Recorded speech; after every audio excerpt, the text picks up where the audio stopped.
కేవలం ఆ ఉత్తరాల వల్లే మా పత్రిక సర్క్యులేషన్ 10,000 పడిపోయింది. నువ్వేనా తల్లి? ఏం కావాలి? ఇదిగోండి. ఏమిటది?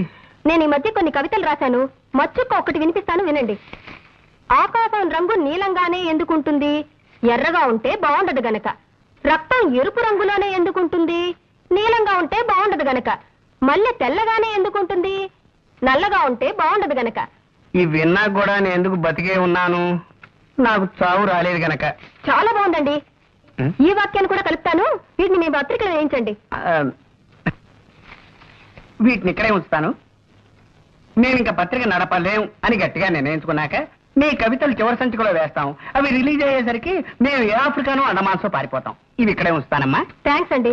పోతే ఎవరు పోతేనమ్మా? నేనా? ఇది కాస్త తినండి. పోవడానికేనమ్మా? నేనే స్వయంగా తయారు చేసిన స్వీట్ అండి. వంట వార్పు శీర్షికలో మీరు ప్రచురించాలి. అరటిపండు లంబా లంబాని దీని పేరు పెట్టాను.